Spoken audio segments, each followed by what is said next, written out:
So I'd recommend not sticking the template to the van. It's kind of a pain in the butt.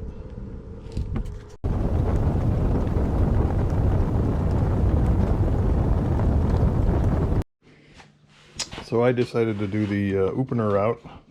So I bought this Dewalt 20 volt Uponor tool. That was before I realized that they actually sell a manual one for much less. So you can get if you're only going to do it a few times, it doesn't really make sense to buy this tool because it's pretty expensive. I think it was like $350. They do have a manual tool for like $130. But basically what it does, so I always thought that this was like spinning in there, but it just expands like that, and then inside pushes to expand it. So that's what your manual tool was doing.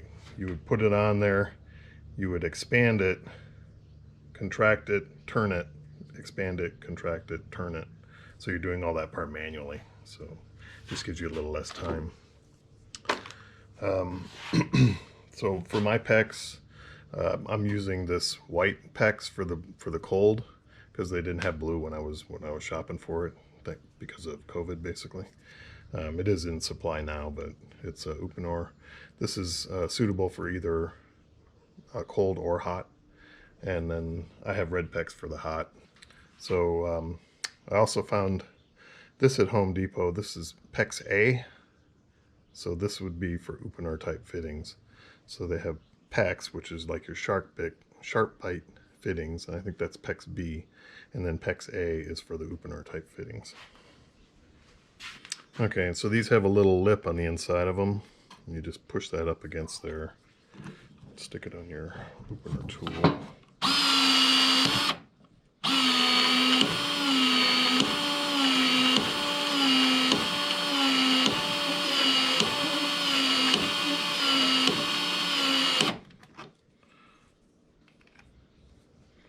So the tool itself recommends 7 to 8 times for a 1/2 inch.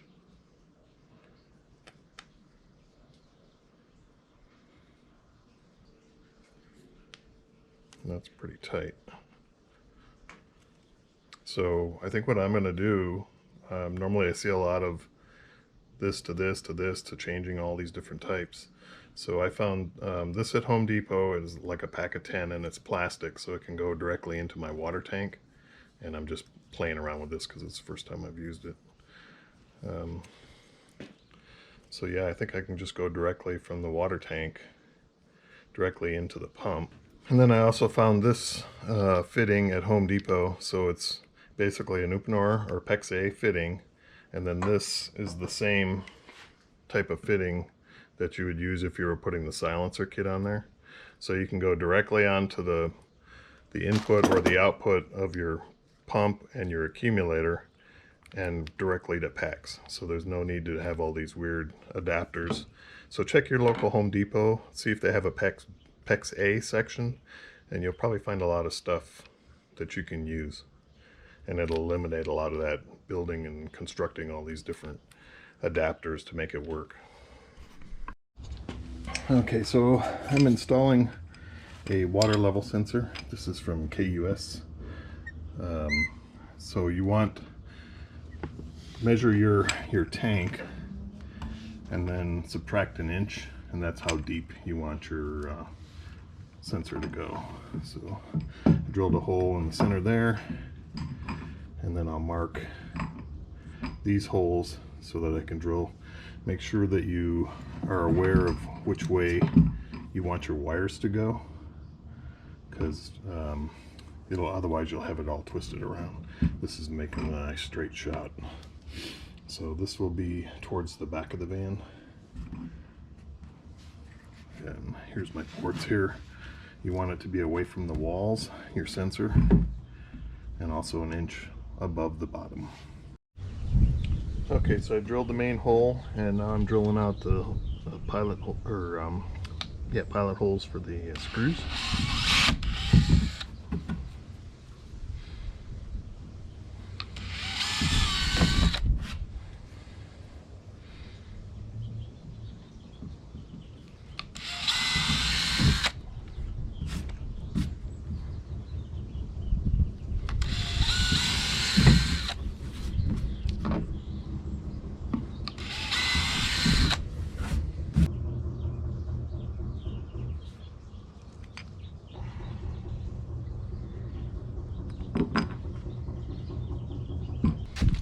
Okay, so make sure you got it all lined up the way you want your wire to go.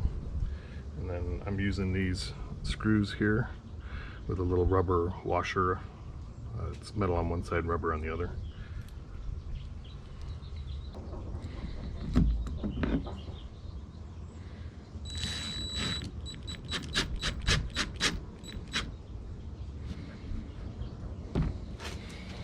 not going to tighten them down yet until I get them all in.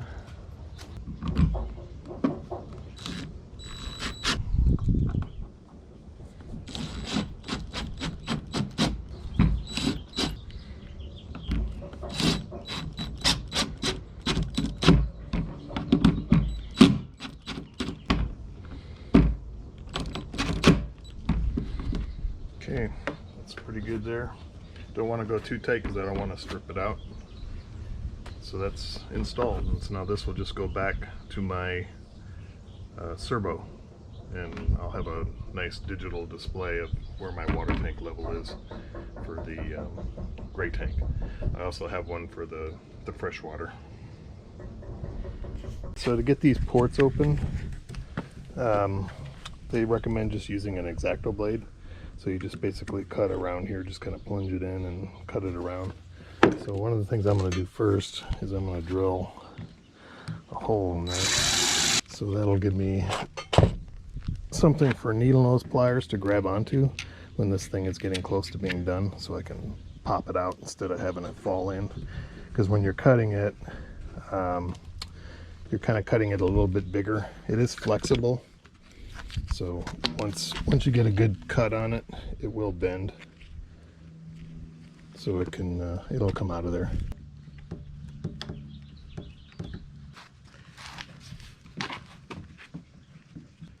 So once I get close, before I cut all the way through, I want to stick my needle nose in there.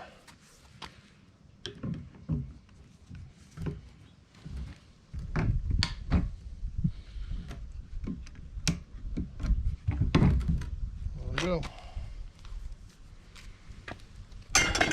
And the 1/2-inch ports are already open. I suppose you could go in with a hole saw and drill it, but this was pretty easy, and you don't get as much garbage in the tank. Okay, so for putting the ports in, I'm about to do my tank drain. So I have Blue Monster PTFE tape. It's all the rage, so I decided to get it. When wrapping this stuff, you want to wrap it in a way that goes in the same direction as when you're turning. So like here I'm turning clockwise, so I want my tape to go that way so that when I tighten it, it doesn't pull the tape away. So like if I had it going counterclockwise and I'm tightening it here, it wants to push the tape back. So keep it in the same direction as your thread travel. I like to get it fully coated and then come back.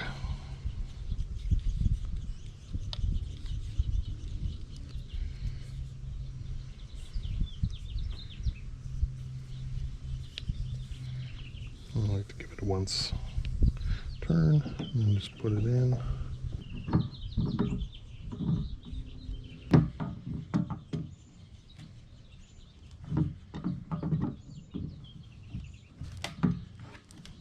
That's probably good. Okay, so here I put in a access port for cleaning. It's just a cheap Amazon port. Basically it's just a 4.5-inch hole saw, and then this plops right in there. I used 3M 5200 underneath this because I guess silicone doesn't stick to this stuff very well. I scuffed it up with sandpaper a little bit just to give it a rougher surface, and then these are just number 8 screws. You can see the water level sensor right here going down through, and this one, it's very important because it's a wheel well tank, so you got to make sure that you're far enough this way, but you also want to make sure that you're away from any ports that you're going to use. I'm going to use the other side, so that's not a big deal. Okay, so we're installing the Aquor fill port. It comes with a little template, so I just put the template on here, drilled my holes, and then my wife filed them and put paint on them. So once that's dry, I'm going to take the template off and put the unit in. So I'd recommend not sticking the template to the van. It's kind of a pain in the butt. So this is the input to the water. This is coming in from the Aquor. I put a piece of plywood behind there just to give the screws something to bite into. It comes down around here, goes into this, so it's 1/2 inch hose bar. This goes into a 1/2 to 1 inch, and then this is a 1.5 inch to 1 inch. And I blue tagged everything in there. So there's my vent hose. It's coming back around behind here, and it goes up, around, and then down into the bottom. For my pump, I'm planning on something like this. So it's just a piece of plywood, and then that's going to mount. That's going to mount in there, and then I'll be able to mount my pump here, accumulator there. Up front here, I'm going to have my shower, outdoor shower. And I think that everything should fit. So right here, it'll come off the accumulator here. I'll split, go behind the tank, and then come this way for the hot water shower. Or for the, not hot water, but for the shower. Hot water is going to be up front between the sink and the shower. And my thinking with that is you'll waste less water trying to get it warm, because it'll be a shorter run. So it's about a quart of water from here to there if you just had it in a 1/2 inch pipe. So that's a lot of waste. Okay, so this is my current plan for the vent. I was going to go down through, but it's really tough to get this fitting in here and fit it within the space that I had. And my only other option was to come out this way. And so what I decided to do instead was just to move my 80/20 up. So I cut this wood a little bit to give me more height. And then I'm just going to put a port here, because it's only going to be used when I'm draining the tank. So I think that should be pretty rare. So I think it'll be okay being inside. And then I'll just close this off.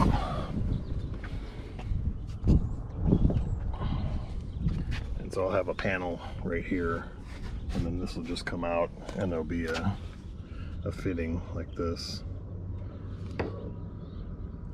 to attach a hose. So now I matched up my 80/20 T-nut spring nuts with these holes, and then I'm also going to do the pocket holes in there just to give it rigidity. And then this will be where I mount my pump and my accumulator.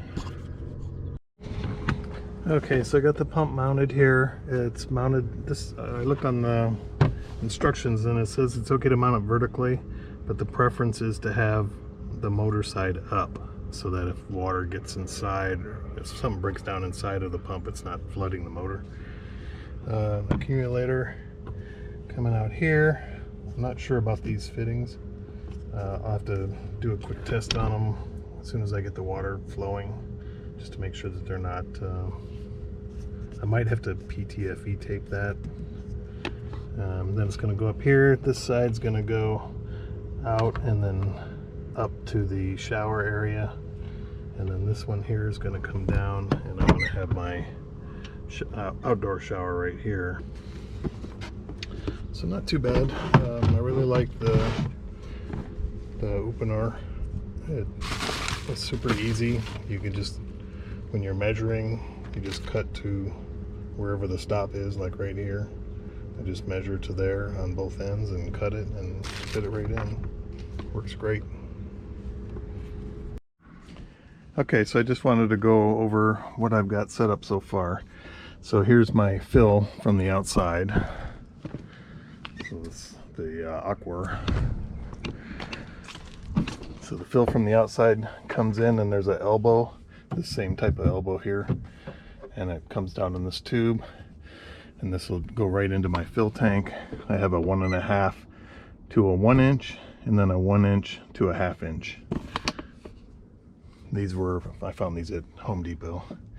And then the back there, I can see the vent. It's just a little nozzle there where the clear tube comes in here, goes up, comes down, and so that'll prevent, if the van's on an angle, it's not gonna drip out. Down here, this is my source. So this is a Pex A 1/2 inch fitting that goes directly into the tank. And then I have the Uponor settings here. So Pex A is Uponor, and then I have my shut-off valve if I want to shut off to the entire tank.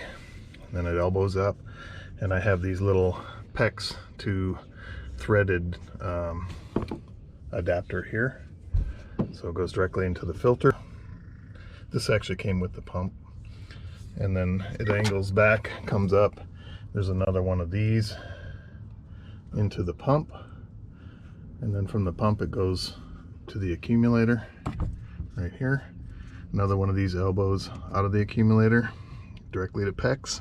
And I have a shut-off valve back there, so if I wanted to shut off to the entire van, I could do that there as well as down here.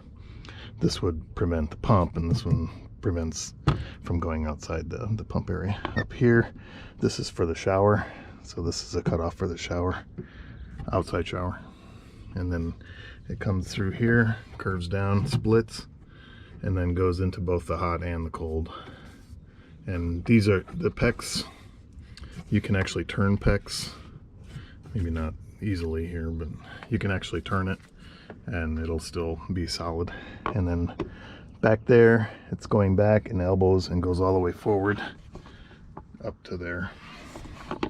So that's where I'm at right now. The tank drain is 1.5 to 1 inch, and then I'm just using 1 inch PVC. Comes in, snakes around, so I come directly out. This cuts off, and then out here I have it's a 1 inch female, and then this is a brass 1 inch to hose. So this is a standard garden hose here. So I just take that cap off and then put a hose on there, and then I can drain out.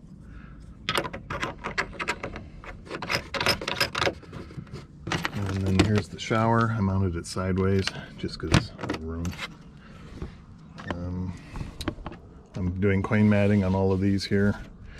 I think I want to put coin matting, or not coin matting, but aluminum around this part here, because you can kind of still see the wood in there. I just want to cover it up.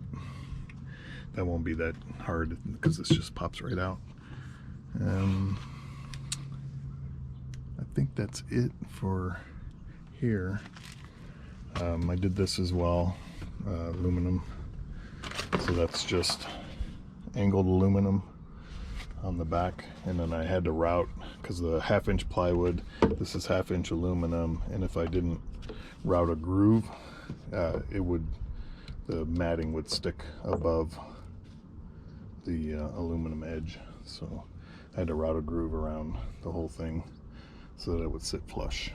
So this is going to be a door for here, and I have another one right now that's drying for here. This back here is just a hard panel. I need to do the electrical side. I'm going to do the same thing, this coin matting, and then I'm going to put my drawer slide down here. So yeah, that's basically, this part of it is complete. I still have to make the cabinets for the shower and the sink. One thing you can do is they sell these, like a test plug. So you use your Uponor fitting, put the plug on it, and then you can test in stages. So you don't have to wait till the entire thing is done to test for leaks. This is an accumulator.